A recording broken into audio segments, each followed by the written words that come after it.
Let's go!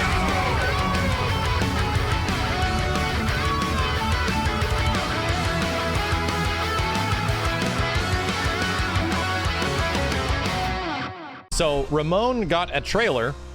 I think it was pretty unsurprising that the silhouette being shown was Ramon. I'm like, maybe that's Hydern? And then I kind of forgot what Hydern even looked like. So I was like, I don't think so. It looks like Ramon. And I think if Ramon's in the game, then wait a minute. Hang on. We've been looking at trailers for so long that I got to even see. So Angel's not in here yet. It's now been so long that I'm like, wait a minute, is Angel even in the game yet? Ramon's in the game. I think it's almost a guarantee that Angel's gonna be in the game, and then most likely Tizok, you know, is probably gonna make a return, or Dinosaur.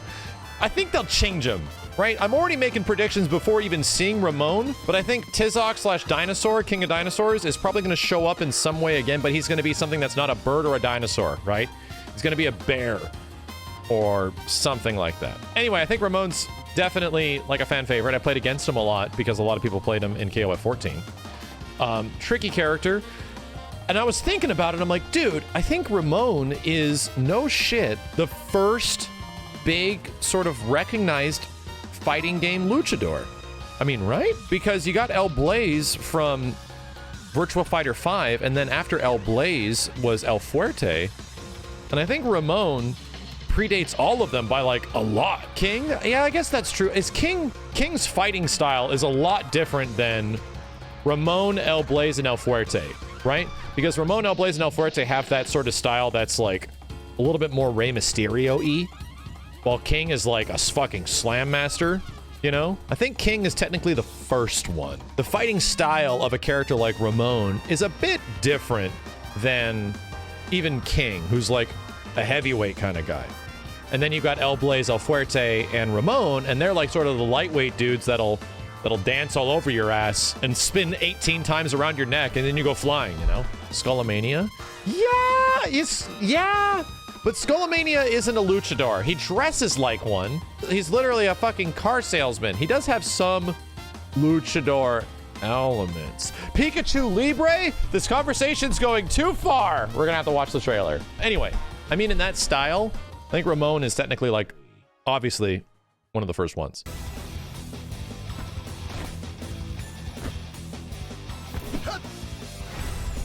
He's a little bit redesigned. He's still wearing, like, the suit. Damn. Okay, he looks better than he ever has by, like, a shit ton, I think. Oh my god, I don't want to... I'm already getting flashbacks to KOF 14 of dealing with this guy and lag. And it was like, no! Get away from me!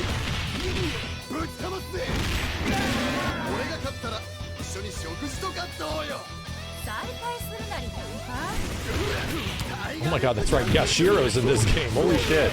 Is he gonna have crazy run cancel stuff? I remember in the old games he had like... He could run cancel shit like crazy, which is just seemingly a theme with luchador characters in fighting games.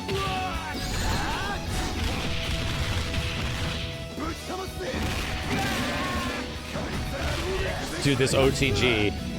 Oh, I was about to say, this isn't comboing, is it? No.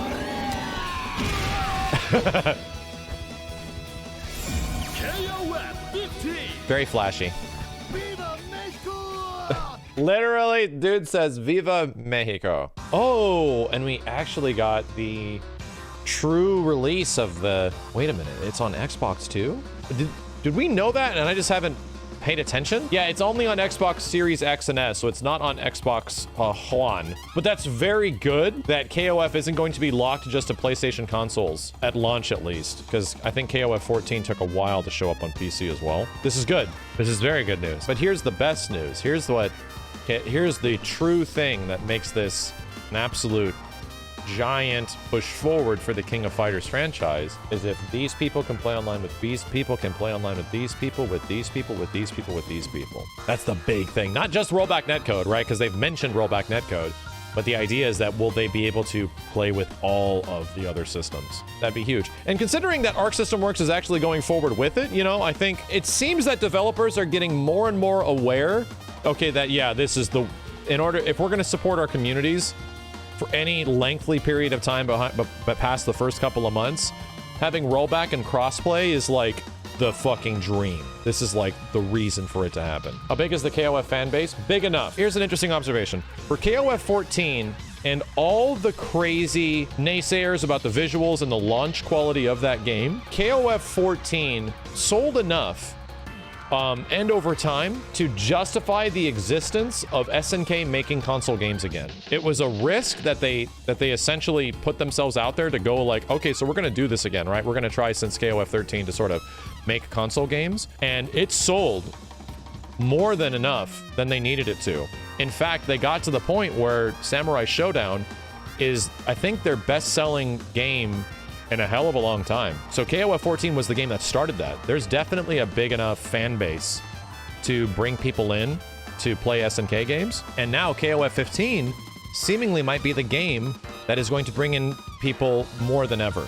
Because now there is like a bigger awareness, especially considering what happened to Guilty Gear, for the quality of the online game and the characters and the overall franchise awareness. If this game does launch with things like rollback netcode, will be pretty substantial. That'll be a big deal. I'm calling it right now. If this game launches with rollback netcode, similar to Guilty Gear, there will be more people playing King of Fighters at launch of KOF 15 than there was people playing any other King of Fighters game ever in history at one point. That'll be the moment where KOF is at its biggest. And that just happened with Guilty Gear. There was more people playing Guilty Gear in its first week than people had ever played Guilty Gear at one time. There were so many people, it was ridiculous. That's obvious. You would think that based on like the history of these games, based on the how many King of Fighters games are there? Like how many? They've been doing this shit for like 20 plus years, way more than 20 years actually. That is a big thing. That's substantial. The fact that it needs those systems to be in place. It's not that obvious. Like this game clearly could have come out and been less popular than KOF 14 and nobody gives a shit, you know? And we haven't even seen like, I don't even think we've seen half the roster to this game. Let's let this thing roll in the background.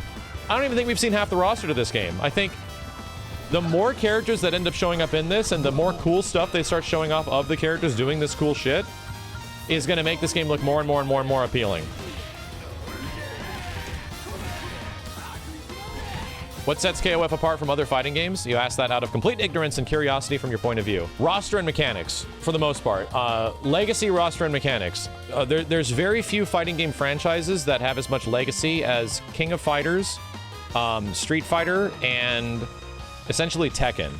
Because the characters and legacy of SNK go all the way back to like the early 90s, technically, in the games before it. Mechanically, these games are fun as hell. They give you a lot of mobility options. They give you things like running, rolling, in some cases dashing. They give you super jumps. They give you regular jumps. They give you hyper jumps. Like King of Fighters games give you a lot of stuff that you can do on a per character basis. And even though it's a team game, it's not a tag team game.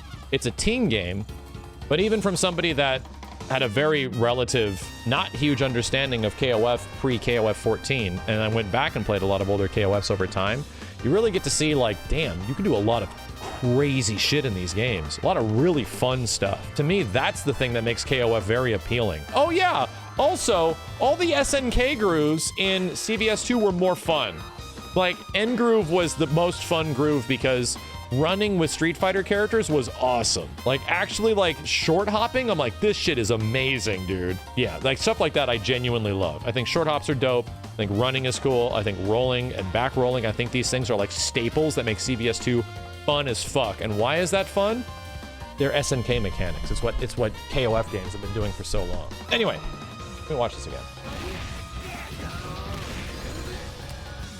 What is rollback here you talk about a lot? Rollback is a style of net play where you can play against other opponents from across the world without a lot of delay. Where like your inputs aren't severely delayed. That's all rollback netcode actually is. Play people from across the world in any location around the world, and you won't have a huge amount of delay between your attacks and them showing up on screen.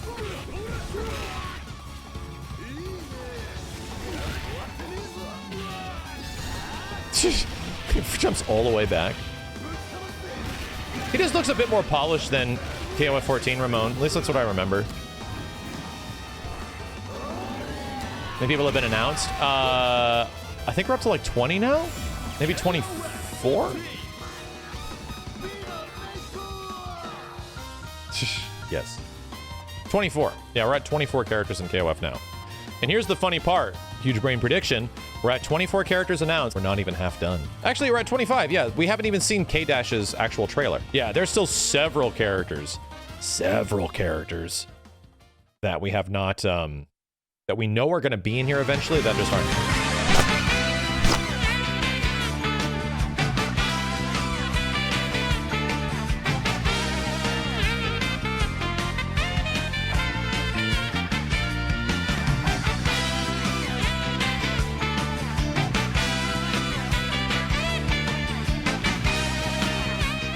KOF is extremely technical, though. It's not forgiving at all.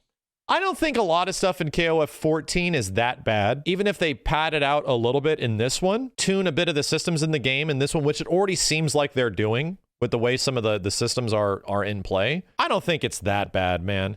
You know what the most deterring thing is from King of Fighters? This. It's funny to look at, right?